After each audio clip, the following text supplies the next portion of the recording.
All right, everybody. Adam back with another episode of the Bowhunter Chronicles podcast.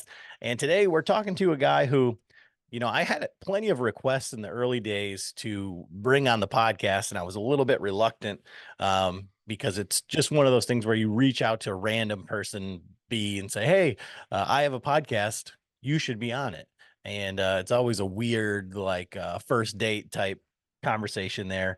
And I watched some of the videos and very informational, but lots of information. So it was one of those, like, you had to like sit down with a cup of coffee and a notepad and be like, okay, I got to get what this guy's laying down. And I had the pleasure of meeting Nate finally last year at the Mobile Hunters Expo, and it turns out in person you don't have to have a cup of coffee with him. You can just joke around with him, and it's good conversation. And so I'm really glad that we're getting to do this. So how are you doing today, Nate? I'm doing great, man. It's cool. It's a roundabout way of saying, Nate, you're really good at being boring, which is which is totally fair.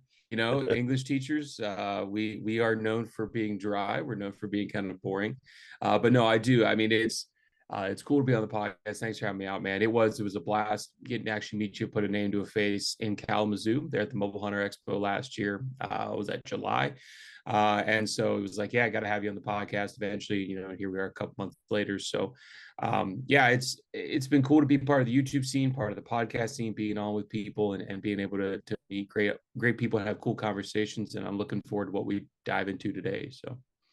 Yeah, and it's one of those things where you see somebody on YouTube and you see the content that they put out, and you get like your own kind of like perceptions of like their personality or whatever, and like mannerisms and Yeah. stuff like that. And then the first thing that Nate does is just starts joking like right off of the get-go, and it's like that's not what I expected at all.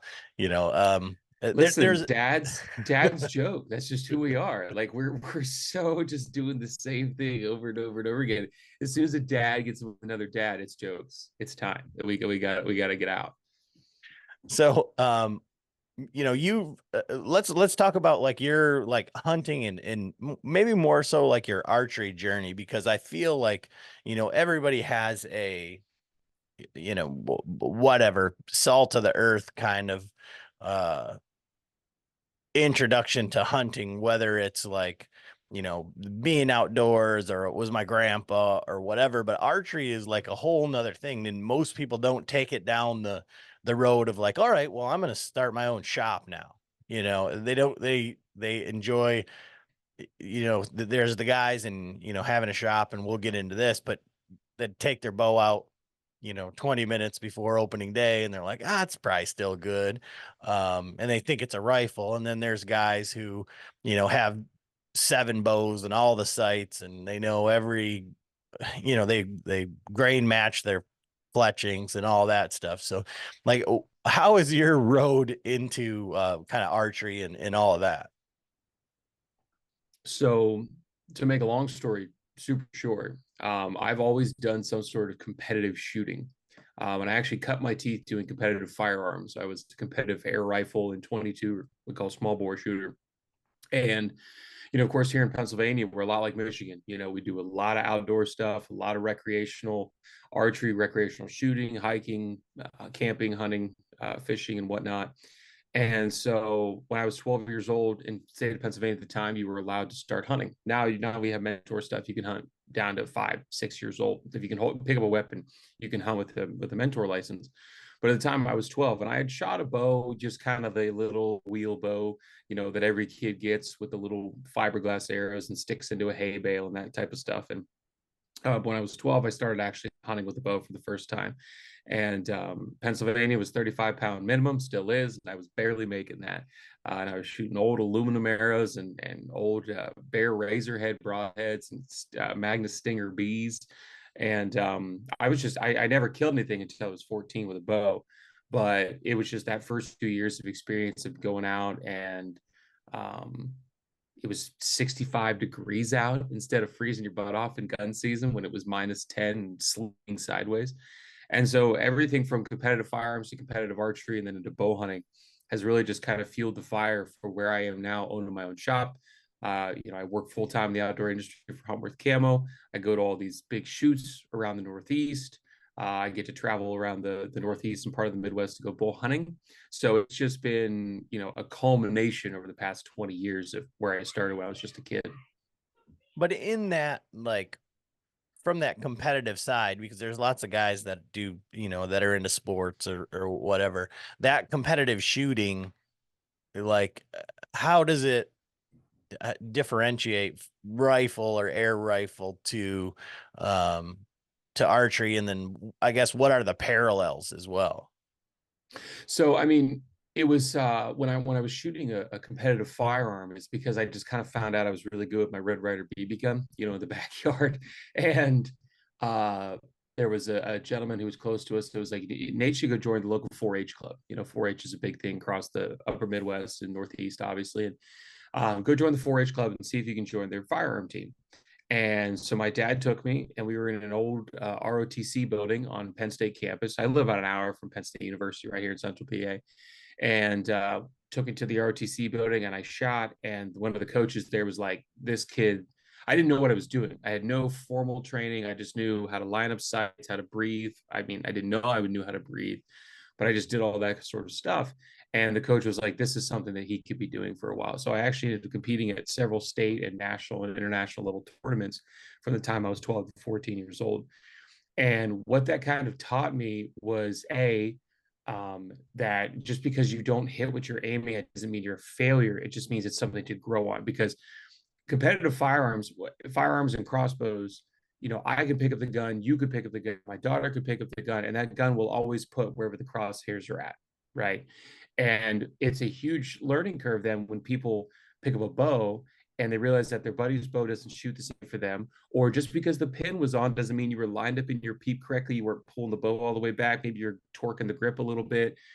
And so my small failures that I experienced while shooting firearms, then I was able to take those when I started shooting bows competitively. Because when I started shooting bows competitively, I sucked. I was terrible. I was able to win stuff with firearms, but I never won anything until I was in college with a bow. And so I was grinding it out for like 7 years of just suck.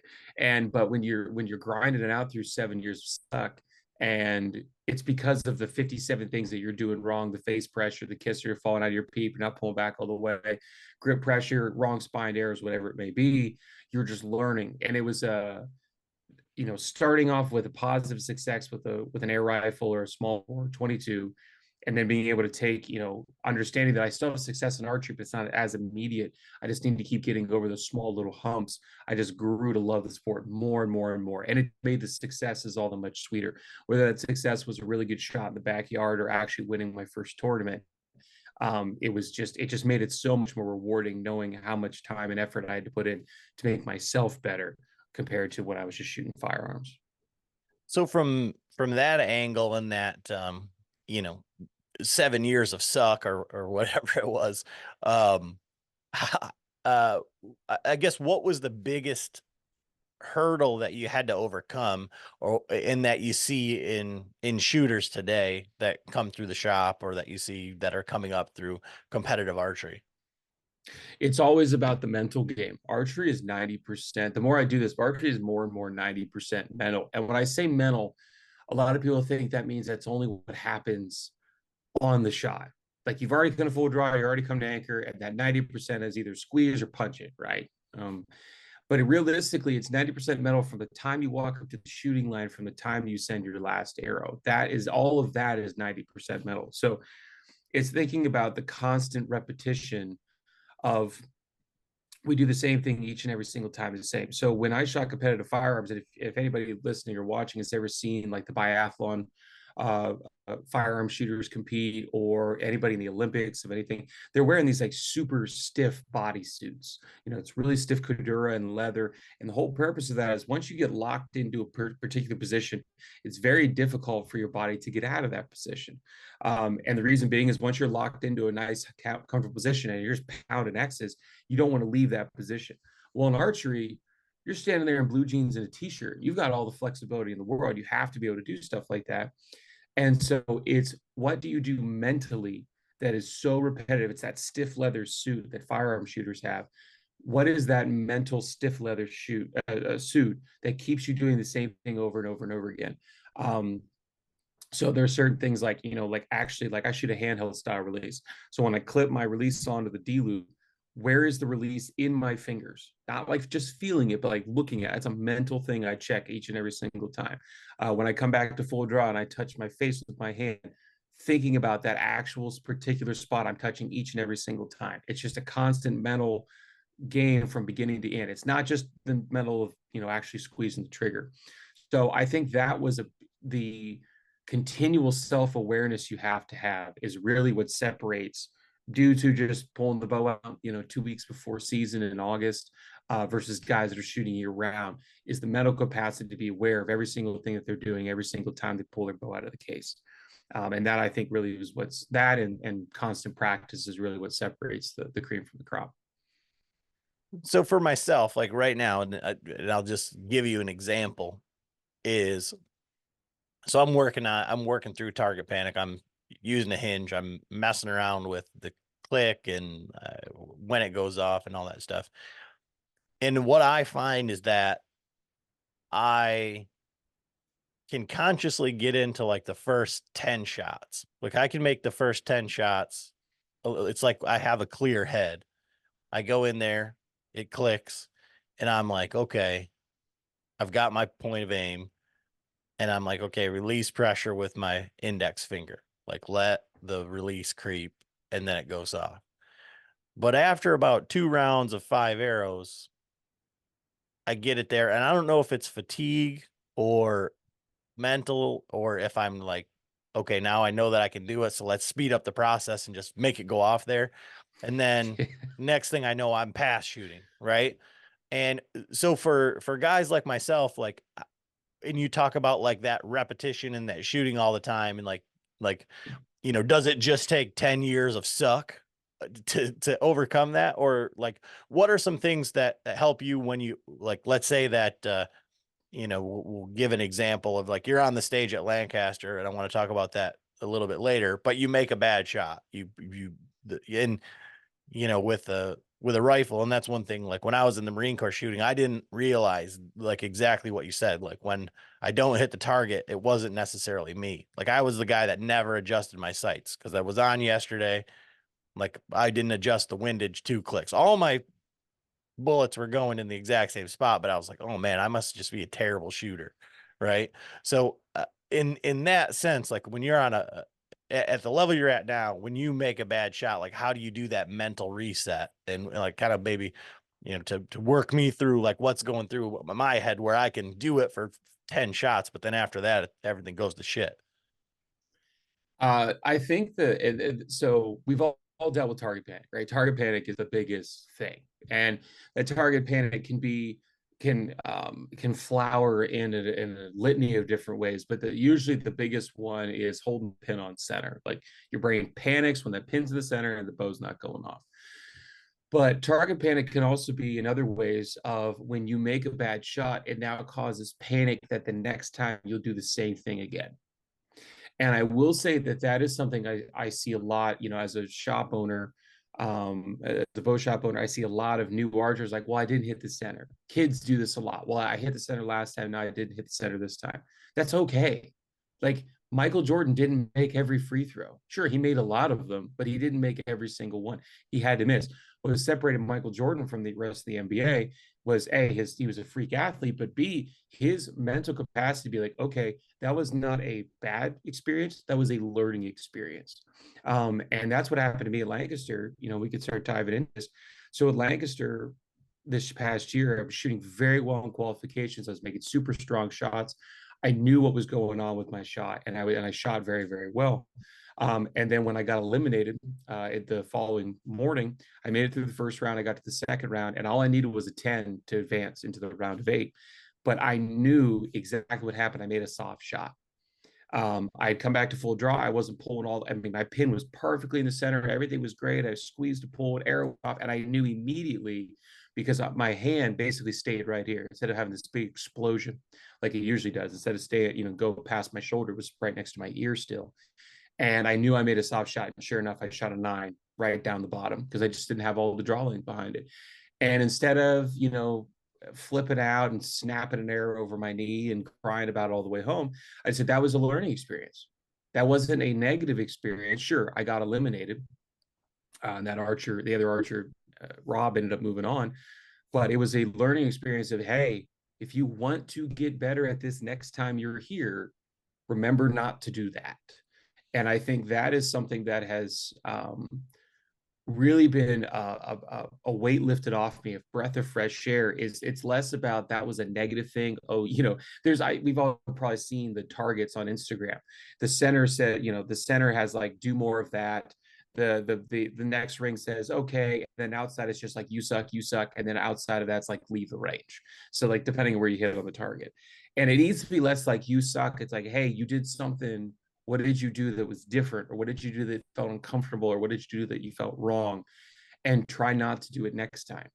And then the other thing too, I call it is controlled practice. And what I mean by that is you don't, with the exception of like actually like you're describing trying to shoot a whole bunch of arrows at once, like Lancaster's 60 arrows in a row, several hours worth of shooting. It's sure, you do have to build stamina and you do have to overcome fatigue, but a lot of the time if you get fatigued in the first dozen arrows and you're kind of new to the sport of archery or you're not used to competitively shooting, just stop. Just end it. Just be done. Because if you're tired, if you're fatigued, if you feel like you're rushing, all you're going to do is start ingraining bad habits or bad experiences. And you're not going to take them as learning experiences. You're going to take them as negative experiences. And all of a sudden you're going to be like, well, I hate 5-spot, or I hate 3D, or I hate Vegas, or whatever target you're shooting at. And in reality, it's just because you just need to take a break and come back to it an hour later, if that's possible. So it's for me, it is just more or less understanding that we all struggle with our own demons, whether it's target panic, whether it's rushing the shot, whether it's punching the trigger, whatever it may be. And it's more or less understanding that we all have our own issues and how do we work through them, and taking those issues more as a learning experience more than just a negative experience. But I feel like now and there's a couple things in there. Like one, I was thinking as you said, okay, well, everybody's experienced target panic and this and that. Like I think John said it best, is he's like, I never had target panic until I heard what target panic was. And then it was like, oh, I caught the target panic. And then the other side of that is like, we all know, like, I mean, if you shot a compound bow for any period of time, and from like the moment that you've made one good shot, you're like, okay, all I need to do is line up these 19 things and it will go exactly, because it's just mathematics, it's physics, it's geometry, right? But that little part in between your ears is what screws everything up. And that's the hardest thing, is because you say, okay, well, I just don't do that again, right? But we all know what to do. So how do you execute? How do you practice screwing up and recovering, right? If that's the Yeah. easiest way to put it. Well, so what I will tell myself is if I'm doing something, let's say I'm in my range and I'm shooting a Vegas spot, so 3 arrows. Let's say I'm like, okay, I clearly didn't come to anchor. Let's just use anchor as an example, because I'm not a puncher. I'm squeeze the whole time kind of person. So I deal with pin float. So I just sit there and watch my pin dance as I'm squeezing and pulling the whole time, and it breaks in the middle. Let's say I come back to anchor and I touch my face and I put my hand at the wrong angle. And I tilt it up more, I tilt it down more. The next time I do that, what I might do is not even shoot the bow. I do this not when I'm with other people on the line, but if I'm just by myself, either backyard or my range, I will come back to full draw and I will just sit there and find the spot again. And then I will just aim the entire time, and then I will not shoot. I will let down, and then I will do it again, because our brain is wired to, as Ted Nugent says, the mystical flight of the air. We just want to see something. We want to see something fly. We want to see something die. We want to see something hit the center of the target. And to kind of, I don't know, disreward, that's not a word, but to not give your brain that dopamine dump of sending that arrow down range and forcing it to be like, no, you're going to aim here, you're going to hold here, you're going to think about it, you're going to put your finger on the trigger correctly, you're going to hold it back here, and not allowing your brain to have that dopamine dump. If we send an arrow down range, where did it hit in the target? It curbs you real quick, at least in my experience of trying stuff like that, because you know what to do.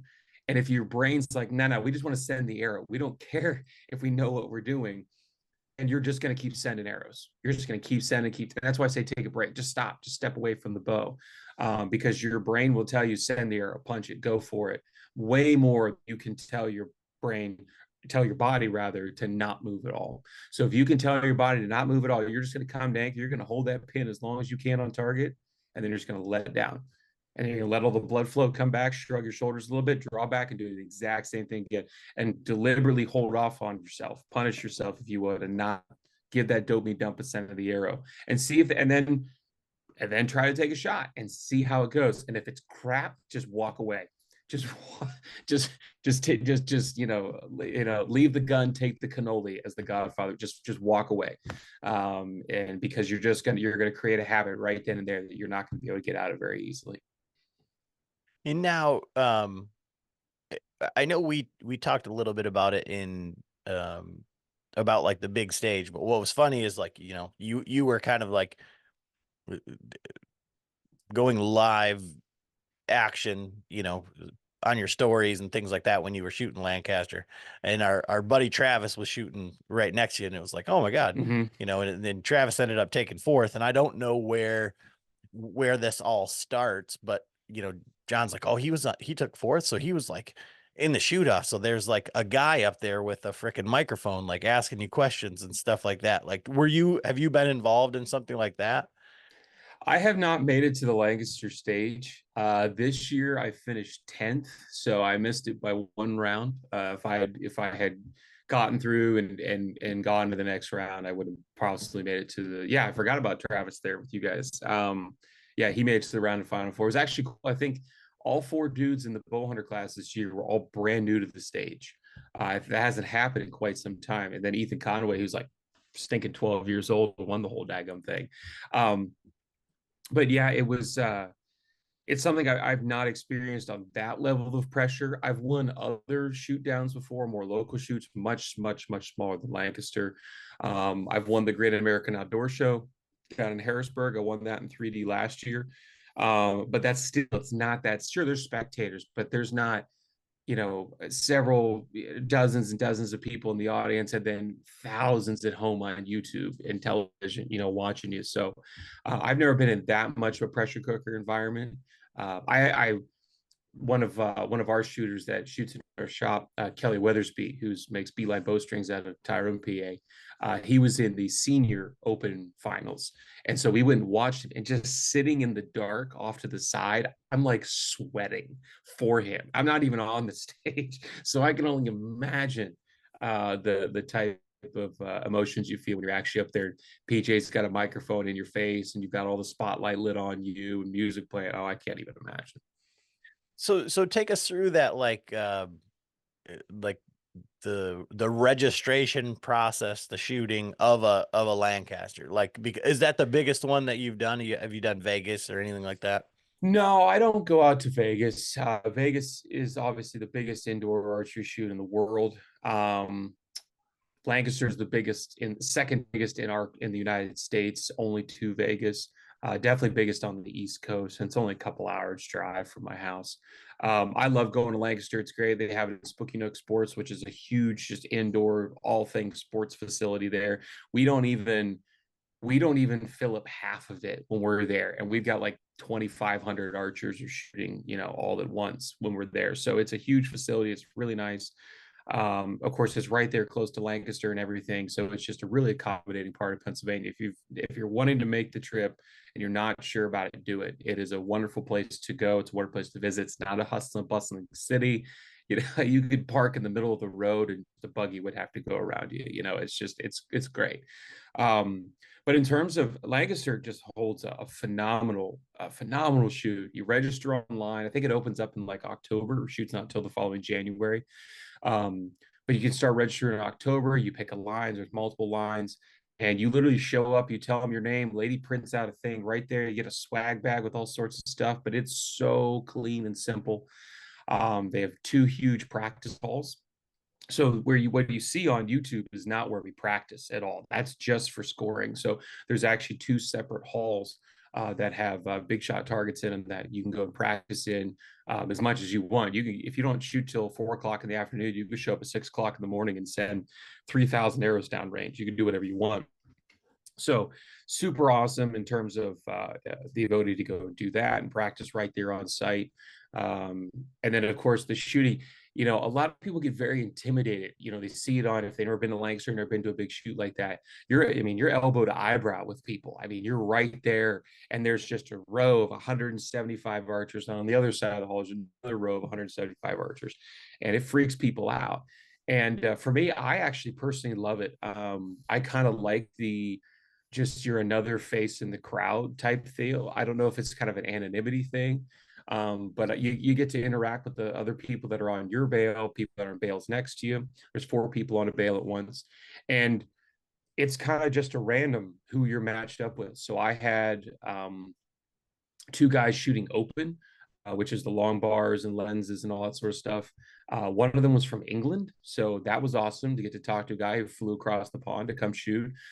There was a young female recurve shooter, Olympic recurve shooter. Her name was Sophia, and she came down from Canada with her dad. So like, you got an open guy from the United States, you got an open guy from England, you got me, a bow hunter shooter, and a Canadian youth female recurve shooter all in one bail. And we're getting to talk to the wives and the dad of Sophia and all that sort of stuff. And it's just a really cool, like, where else are you going to do that? Like, I will never go to any other shoot but Lancaster and experience that kind of thing.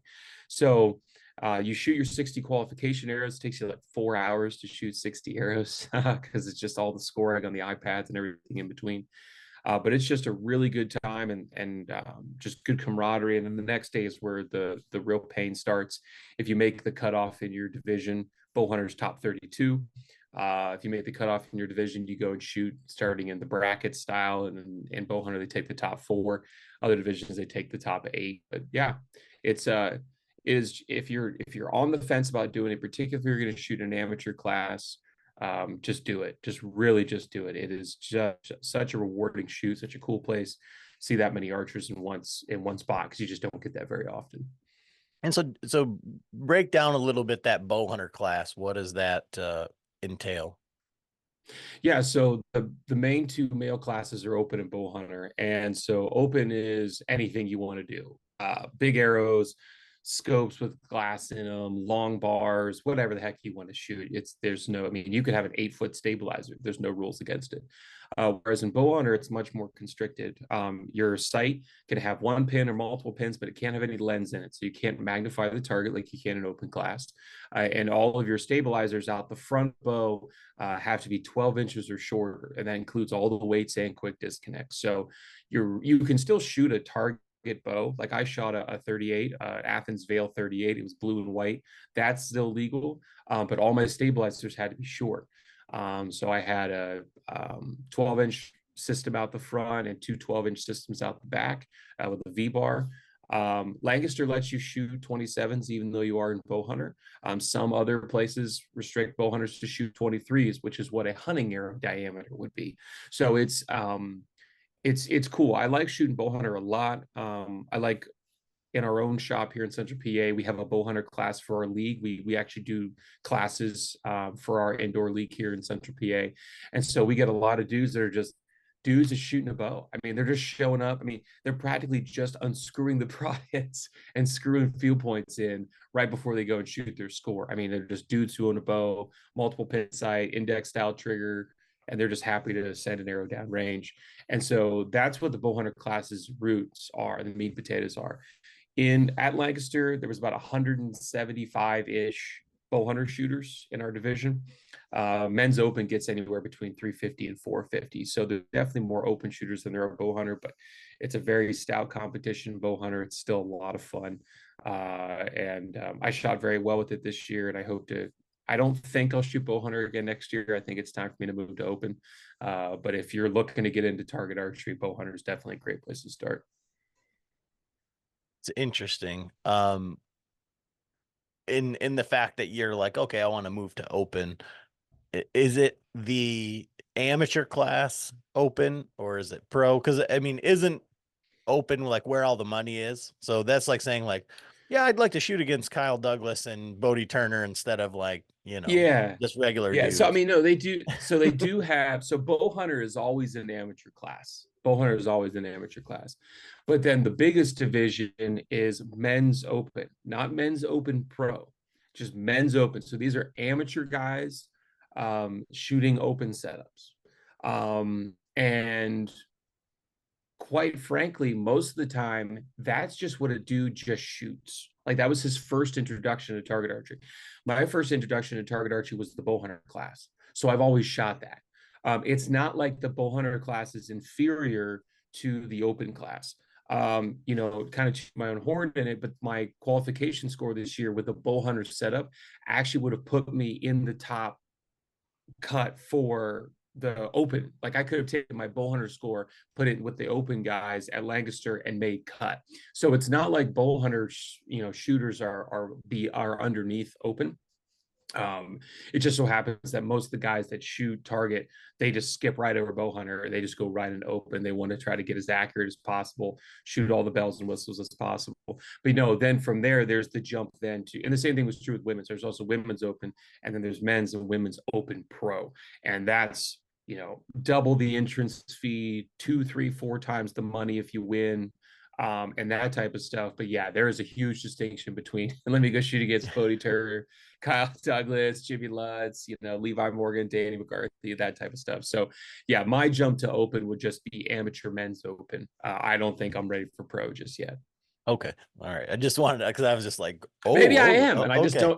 I don't know my own potential yet. Maybe I am. Maybe I've always joked about it. I'm like, if you're gonna go and shoot the exact same thing, and actually the score that I shot, which was a 644, I actually would have almost made cut in men's open pro shooting a Bowhunter. So it's like, well, maybe if I do jump to open, maybe I'll be right there. I doubt it. I highly doubt it. But maybe I will be right there. Maybe I will be paying all the extra money and getting my butt whooped in open pro, but I doubt it.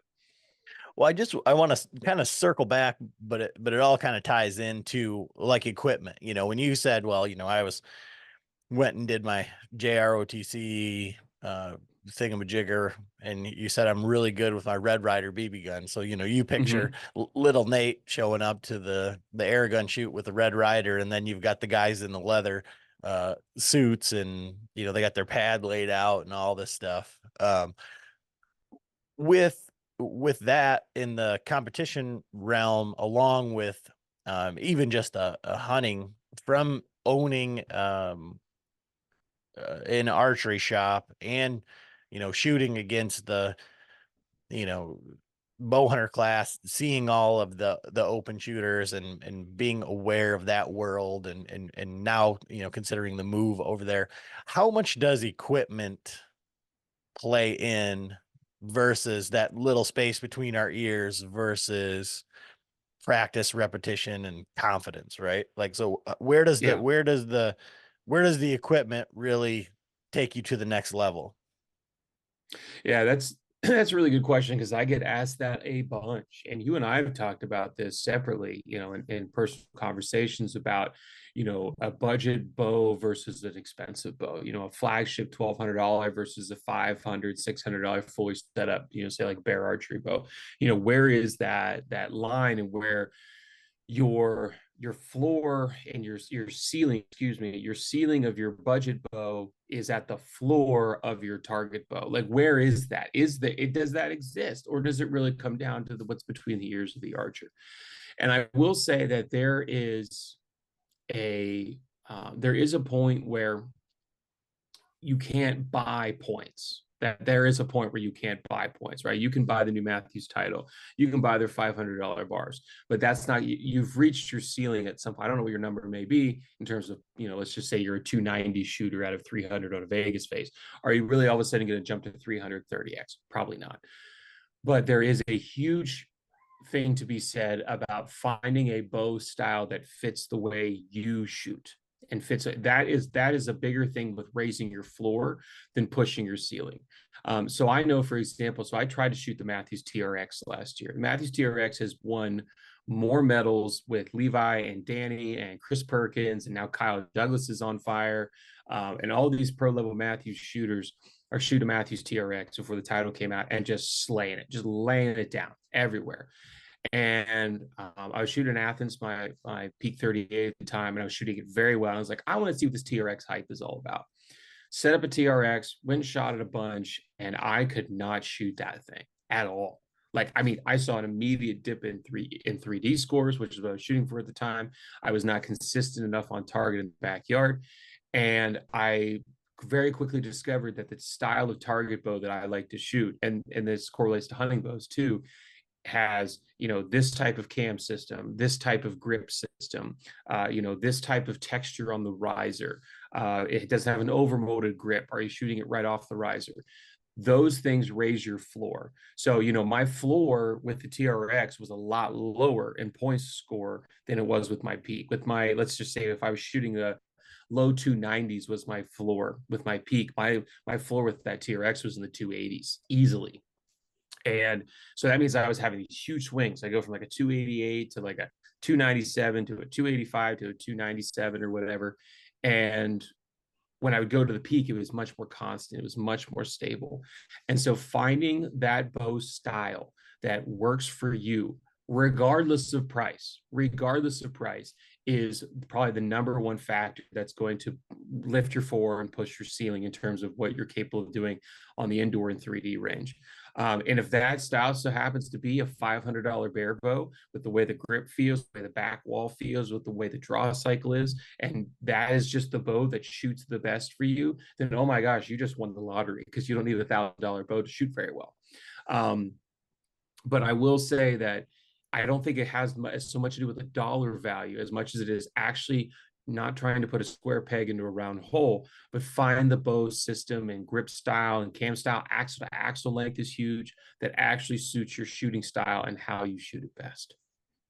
And so how does a guy coming into your shop who has listened to all the podcasts, seen all the hype, maybe watch some of this stuff on YouTube, come in and make that distinction because they've shot 3 bows in their lifetime, and they don't know what they like, make that distinction in 4 shots out of, the 10 bows that you got hanging in the shop? So if a guy comes into my store, and if they've seen anything about me or they know anything about me, there's 2 questions I'm going to ask them first. Number 1 is, which bow do you want to shoot? And number 2 is, does that bow fit into your budget? Because there's nothing that I hate more than putting a bow in someone's hands that they cannot afford, or they should not be making a bad financial decision on, or they need to go home and save for a few more weeks, months, whatever that time it may be, and come back and purchase it. So it's always, what's your budget? Which bow do you want to shoot that fits within your budget? I will let anybody that walks into my store shoot any bow as much as they want. I don't care. You want to take it downstairs and practice with it for 30 minutes and put 3 dozen arrows through it, go for it, man. It's your money. Make an informed buying decision. So for me, I'm in no hurry, no rush to sell someone a bow. But oftentimes, in particular, they're brand new to the sport, or maybe they've come from some super old bow that has no relatableness to today's technology, is I will say, okay, we're going to stand right here at this bag that's right next to my bench, and I want you to draw this back, and I want you to tell me how the draw cycle feels. I just want you to focus on draw cycle. Okay, we draw the bow. Okay. Forget all about draw cycle. Now I want you just to focus on the grip. How does the grip feel? Okay, then we draw it a whole bunch. Okay, how does the grip? Okay. All right, now I want you to focus on how that string angle is, the triangle of that string angle against your face. Does it feel really open? Does it feel really tight? And instead of saying, focus on this, and this, get one thing. Just one thing to look at, one thing to focus on, because your brain, oh yeah, I could handle one thing at a time. My wife will tell you I can't multitask. So, I can focus on one thing at a time. And if you give that new archer something to focus on one thing at a time, usually they find something that they really like about that bow, or they just don't like it at all. And if you tell them you to focus on this one thing, usually it's either grip or draw cycle. Those are the one or the two things that they're like, I don't feel it. And then after that, they've drawn it a couple of times. Then it comes down to the vibration of the bow. How does it sound to you? How does it feel to you? If it feels like it's something you're going to enjoy shooting, then don't buy it. If it sounds like it's really loud to you, then don't buy it, because you're just going to be like, you're going to always have it living in the back of your head. So it really is just giving it very focused, individualized attention to specific aspects of the bow, because one of them will jump out at you eventually. I get this all the time. Well, I don't know anything about bows. I never shot a bow before. I was like, you don't have to know anything about cars to know when a car sounds bad, right? You don't have to know anything about, produce, like, or how, like, how farmers, to know when an apple's gone bad. You don't have to know anything. It's squishy, it stinks, it's whatever. Same thing's true with the bow. You don't have to know anything about bows, but your body will tell you, I didn't like that thing. And if you focus that one thing onto the grip, the draw cycle, or whatever it may be, they're usually able to pick up on it very quickly. And so for a guy that shot a lot of bows and, deal with the setups and everything that goes into getting a guy into a bow, what are the main differences that you're seeing from uh lower tier bow to all of these flagship bows, and how much of it is hype and how much of it is real moving your floor, right?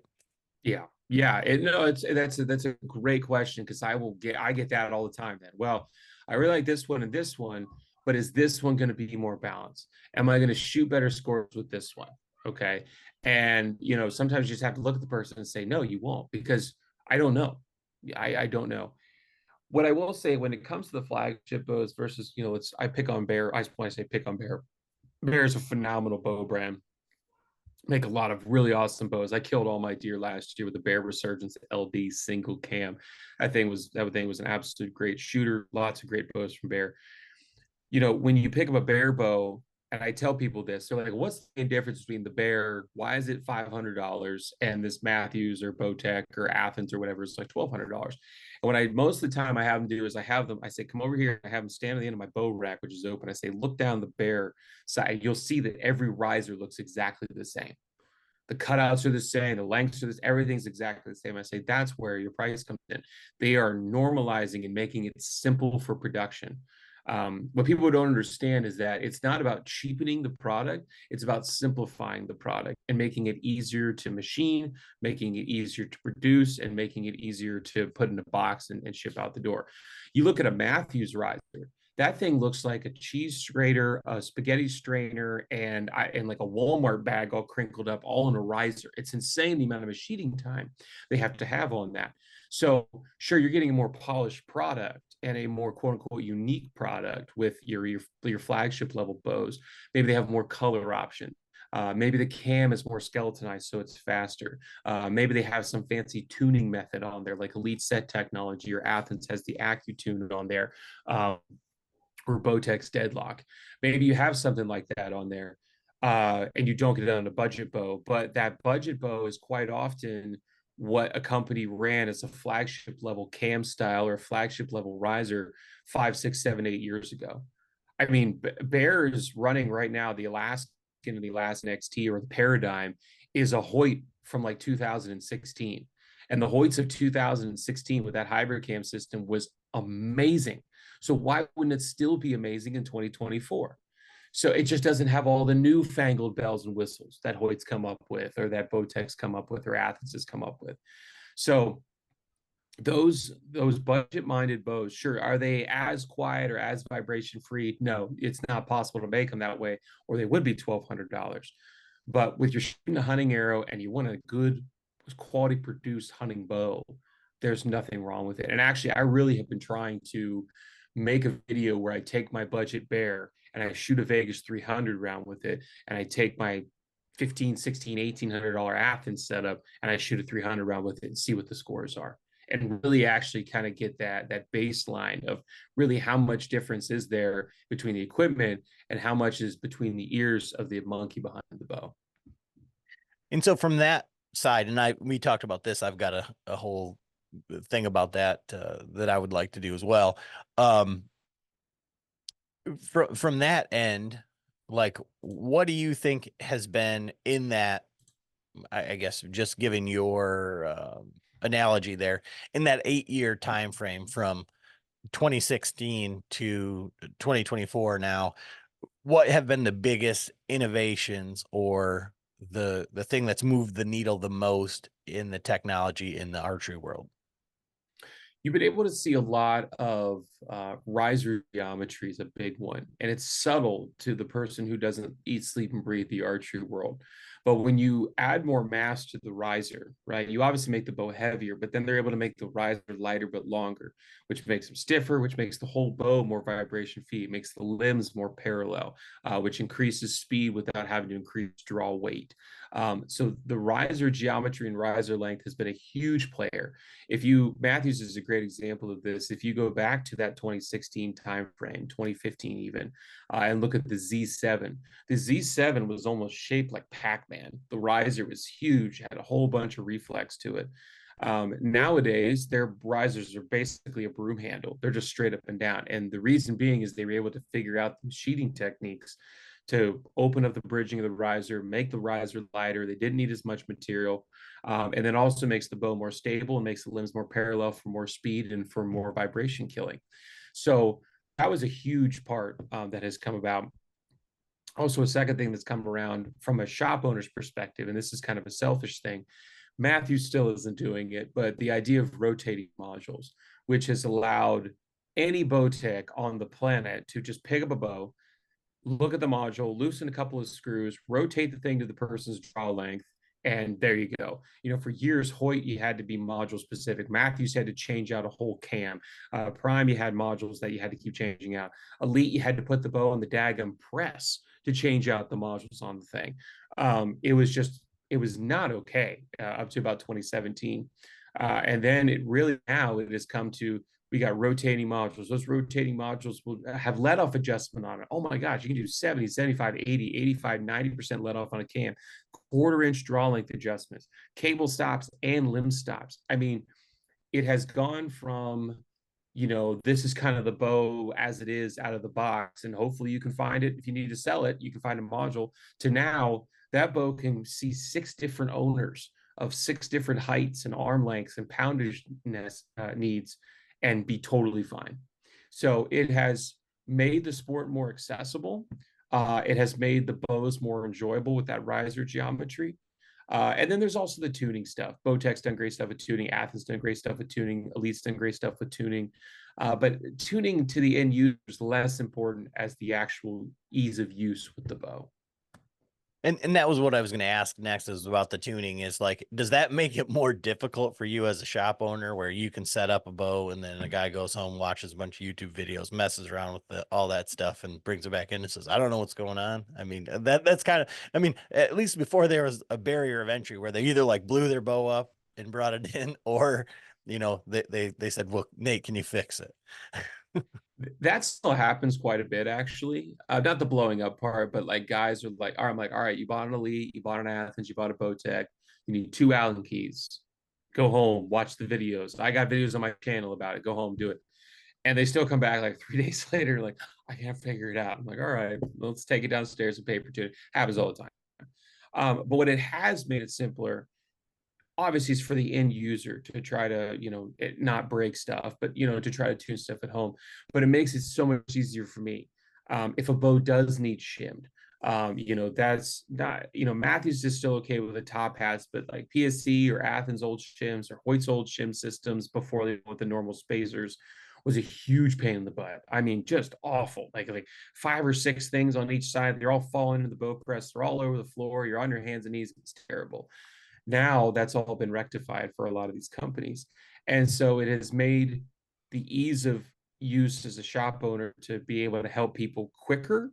And then also, of course, for them at home as the end user, it just makes it more accessible for them if they really want to try something out of left field with an arrow setup, or go from a 3D arrow to a hunting arrow, or vice versa. And then,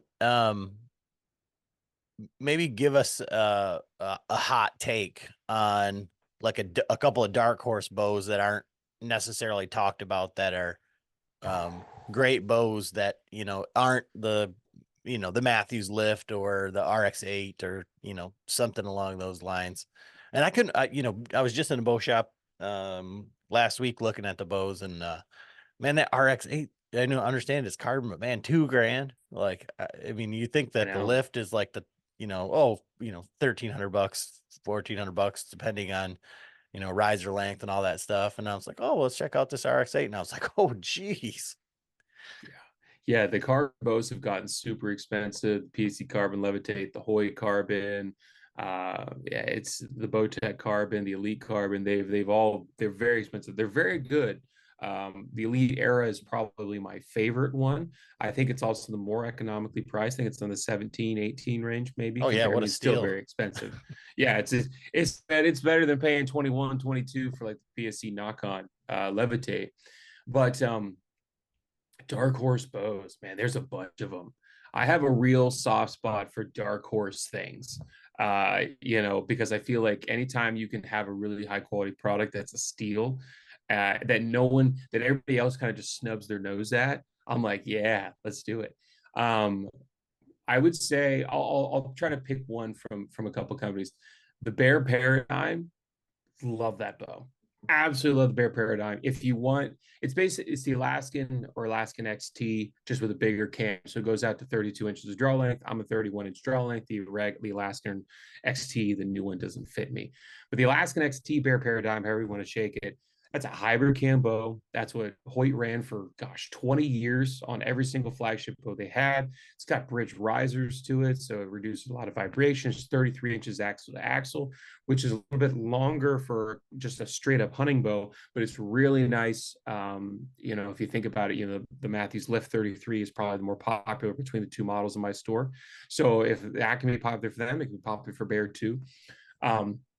So a great crossover 3D indoor all around bow, decent brace height on it, great speeds, great draw cycle, and it can either do a cable or a limb stop, which to see that amount of adjustment, 45, 60 or 55, 70 pound weight range, like I said, like 26 and a half to 32 inches of draw length, something like that. To see that amount of adjustment in a bow that is retails under $650, I think fully kitted out, is nuts. That is absolutely nuts in today's world. And Bear comes with a warranty. They're made in Gainesville, Florida. Go Gators! And they usually have very good reps. I love my rep here. Mike Scott reps us for Average Check Archery, and it's just a great dark horse bow. I'd really check that in the Alaskan XT out. If you want to go up in price point a little bit for bear bow, really check out the Bowtech Carbon. The Bowtech's had that not the Carbon One, but they're like their Carbon Zion, their Carbon. I think it's the Zion. I think it's what they Yep. still call it. Yep. We're not a Bowtech dealer, but they've had that model of that solid riser, solid limb bow for 7 years now. So it clearly must be selling right.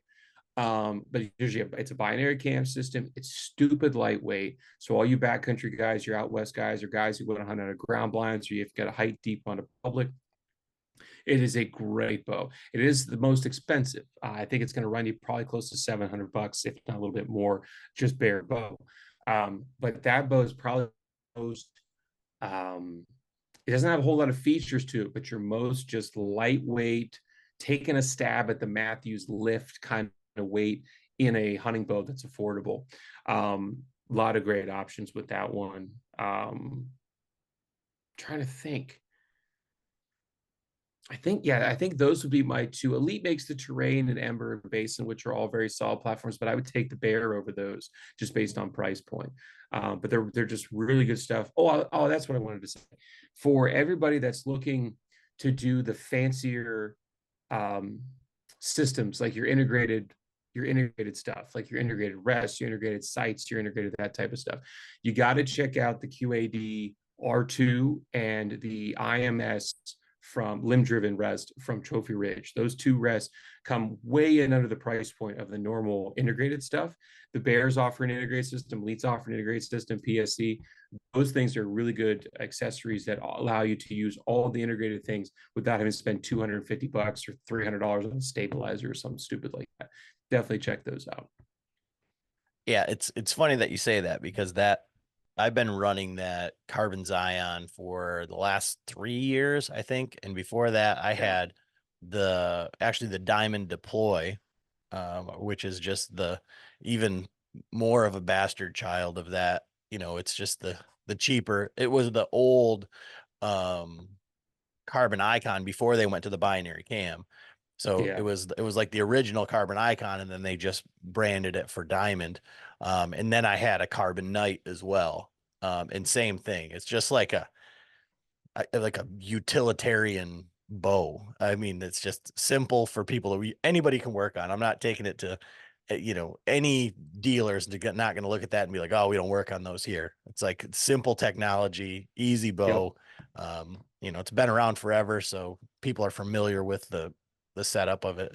Um, yeah, it's a bow that I really like, and I've literally beat the crap out of.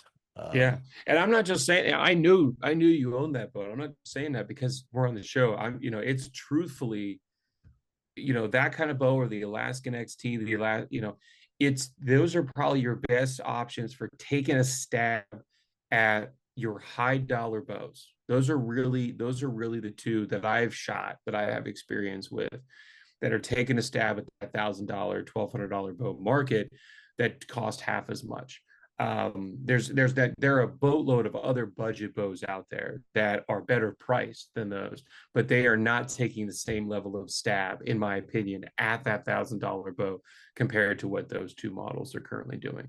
And not because they're the same speed or whatever, but it's again, I'm comparing that carbon bow to the lift, and I'm comparing that Alaskan XT to like what Hoyt does with their VTM 33, 34, that type of stuff.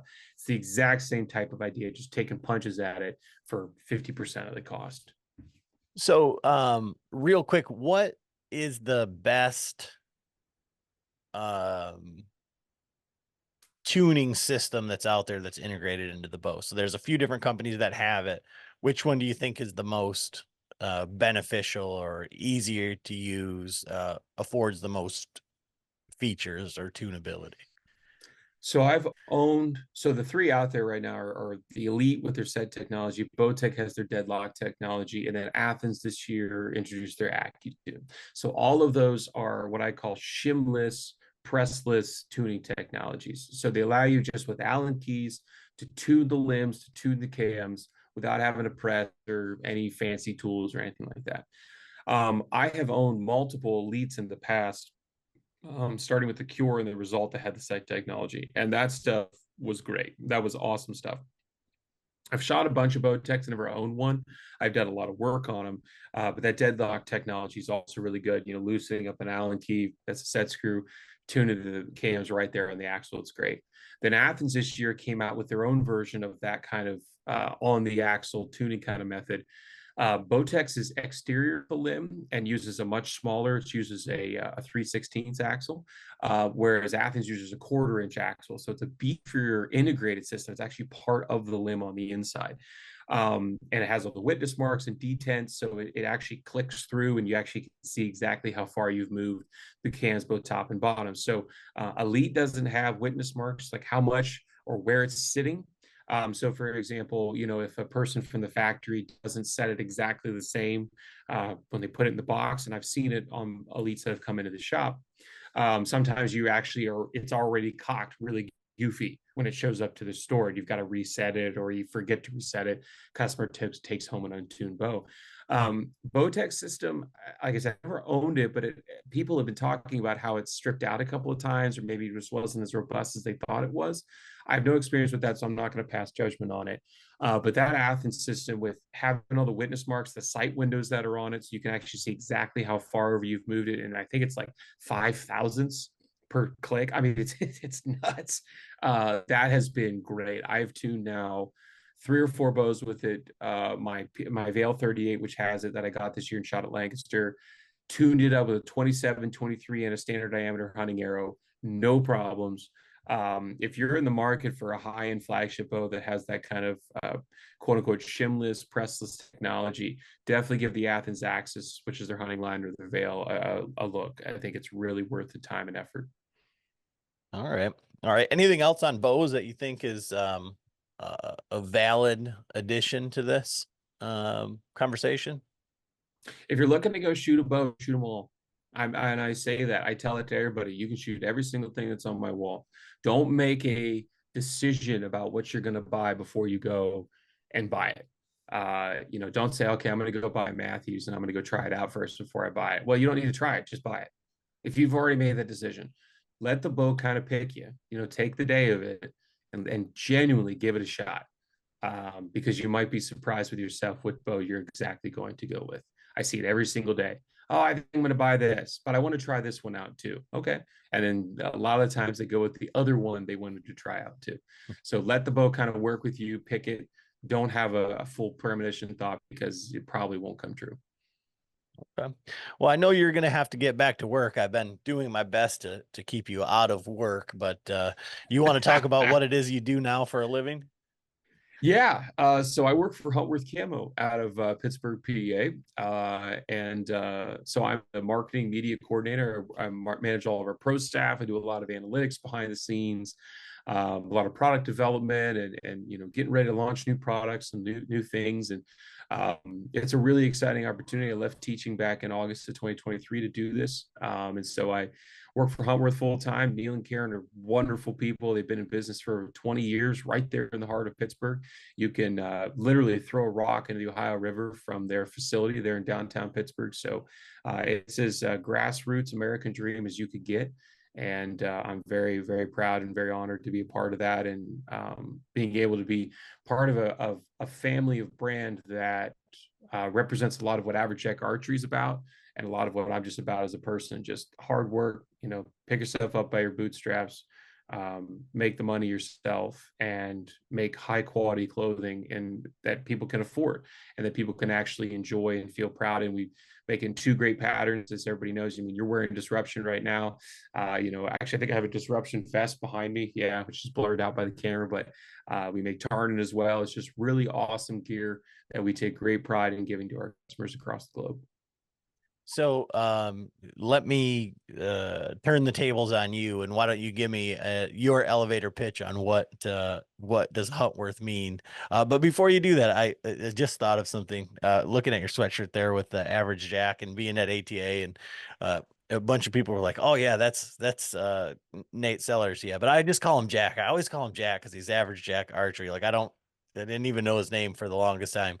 Like, where does Average Jack come from? Like, why is it Average Jack instead of Nate's Archery or something of that Yeah, nature? it's a super embarrassing story. But but real quick, going back, I'll answer the phone.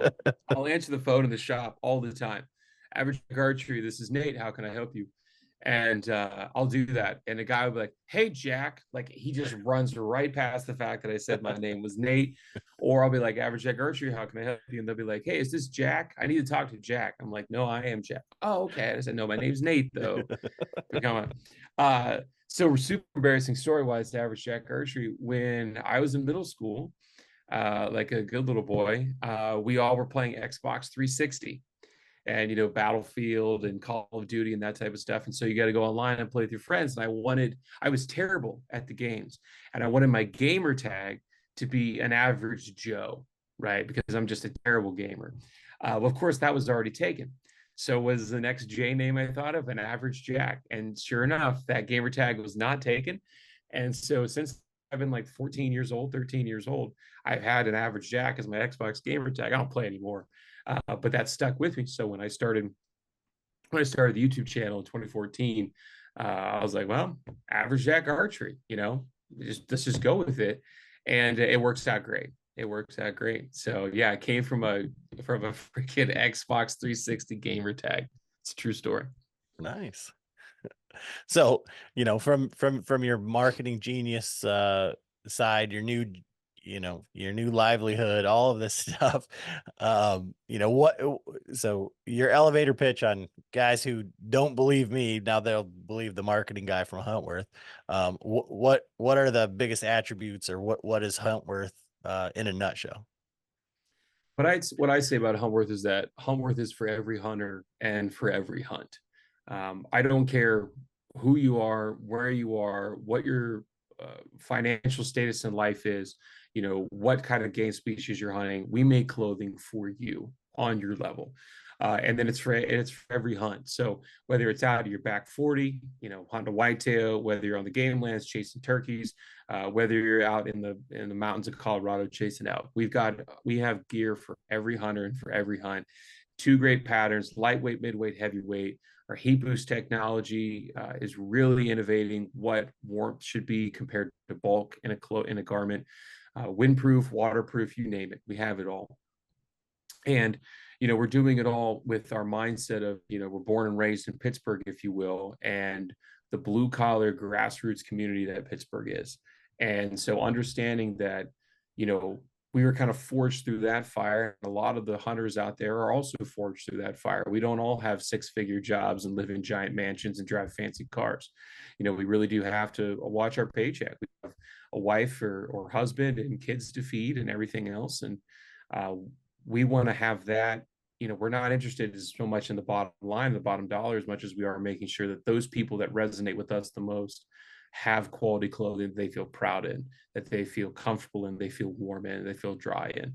And that is a huge thing for us. So like I said, when we strive to make clothing, we make it for every hunter and for every hunt. I'd agree with that.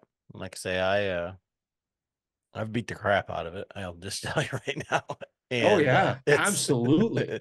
it's Absolutely. held up for me. So um and I can't say enough uh good things about it, just from even from a consumer standpoint, like what I look for in clothing. And it's funny because it isn't necessarily the hype that you get from like Sitka or um even First Light, where it's kind of like shoved down your throat type stuff. And that's why I'm happy to be able to kind of help get the word out on it. But yeah, it isn't like, oh yeah, it's $900, so you have to, that makes it good, that validates it, kind of like the bow stuff, Oh same yeah, same thing. we're not interested in selling you $1,000 outfit. That's not jacket and pants. That's never going to be something that we're going to want to do, because we know that deep down inside you don't want to be that person. There's a certain group of the hunting population that wants to be that person. That if it's the most expensive, therefore it must be the best, and that is just not the case. It's not the case. Um, if that were the case, then we would all drive Mercedes because they'd be the best cars for us to drive. But it's just not. I drive a Ford. It's just not the case. And so it's something that, like I said, we take great pride in, and really getting customer feedback and community feedback on the garments that we provide. What are we working for to create next that's useful? We had a lot of feedback on people wanted a heat boost hoodie. We were getting that from staffers. We were getting that from the community. And we came out with the Grayling hoodie this year. And that thing is phenomenal. That thing is going to be on my body all turkey season. Right now we're in the middle of our turkey season sale right here in the middle of March. And it's that hoodie is a soft shell hoodie. It's got TR2 graphene fleece on the inside. It's super warm. It's great for insulation layer during deer season. But that thing's going to be on me all turkey season. We made a garment that you can now wear all year long that doesn't cost $300 for a hoodie. I mean, what more could you ask for? Yeah, and that, again, like when I pick up stuff, like the material on that is like extremely durable, but it's thick enough that it feels like it has like a wind protection. I mean, it feels like you're putting on something substantial. And I think that was the biggest takeaway that I had from that like piece of gear in particular. Um, Yeah, it doesn't have a windproof film in it, for just to make it very clear, but it has a soft shell exterior, so it's actually like a tight knit. It's a non-glossy tight knit sweatshirt, and then that's bonded to fleece, so you don't get. It's not a windproof film, but it has substance to it. You're exactly right. It's not like some jersey knit thing where the wind goes right through like a spaghetti strainer. I can tell you've been working with the Huntworth gurus here in the last 6 months or so, because for the average Jack, they don't think of a windproof barrier and the coatings and all that stuff, but that's definitely how the staff at Huntworth speaks. Oh, Now, it's definitely they speak it. They speak it. I live it. I'm the one dragging the sucker. they're like, hey Nate, how does the 9622 and the soft shell exterior work out? And I'm like, you mean the Grayling hoodie? Yeah. just give me the hoodie. Just give me the name of it. But yeah, I got to pick up what they're putting down. But at the end of the day, I'm just a guy who tests hunting gear. I So really, at the end of the day. we'll let you go here in just a second, but when you talk about the price point, like if somebody says that something is expensive, therefore it must be the best from the bow side, do you think that you've seen that? Um, is that what's driving the prices up to $2,000 a bow? Um, because if you don't have $1,000 bow, I mean, hell, Bear now has $1,000 bow that I don't think that they have any business doing. But I think if you have $2,000 bows and then $600 or $700 bows, it must not be good enough, right? Yeah, I think so. A lot of it is definitely so. Here, I will say this: people think that the markup on bows is like the markup on clothing or the markup on cars. It's not. It is not. The markups in the archery industry are vomit. They are not good. It's why you see most shop owners across the country that are like me have a full-time job and then they do the shop on the side because the shop is not going to support them in today's economy. It's just not going to do it. And so the markup is really, it's not about, I don't know what they're producing them in the factory for. So maybe they're gouging us as they're shipping them out the factory, but I'm assuming not. So a lot of it has come down to the actual just cost of material. But then also, exactly to your point, and I'll use Athens again as an example. Athens back in the day, when I say back in the day, I'm talking like in the mid 2000s, 2012 to 2016 type frame. They were known as the flagship bow company that sold at $800. That was kind of their little niche of the market. We don't have that anymore because now people have assimilated with, if you're in the $1,000 and over club, you're flagship, and anything underneath that is not flagship.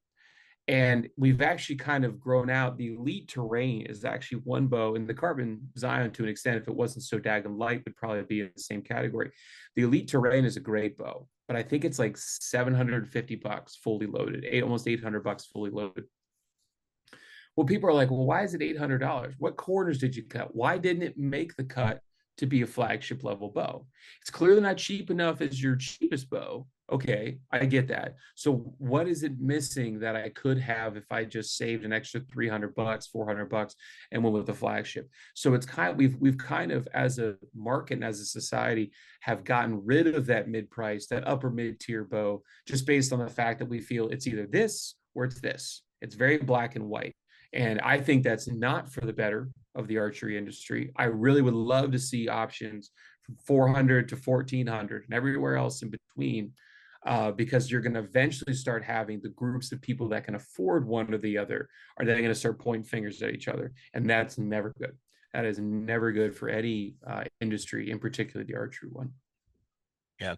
And like I said, it's just interesting, kind of like going back to everything that we were talking about. So, but yeah, this has been a really fun conversation. I don't know if you got as much out of it, considering I was bashing you right from the get-go, but Oh man, I'm having a blast. I don't have 3 hours, but I'm having a blast.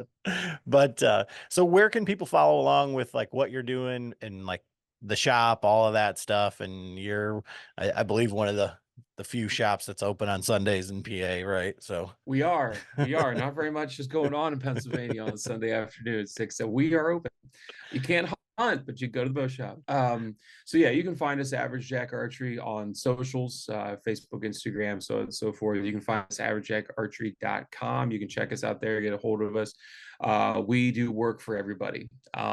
We do work all through Pennsylvania, New York, New Jersey, Delaware, Maryland, Ohio. People come from all over to the shop. We're right smack in the center part of the state, so right next to Penn State University. So we're in a decent mecca there of human beings. But yeah, you can always send me an email, averagejackcourage@gmail.com, if you got a question. You can follow me over in Huntworth on the social media there. Yeah, I'm usually creeping and crawling around on the social platforms in one way or another throughout the week. awesome, Nate. Well, I really appreciate it. Thank you. Hey, my pleasure. Thanks for having me on.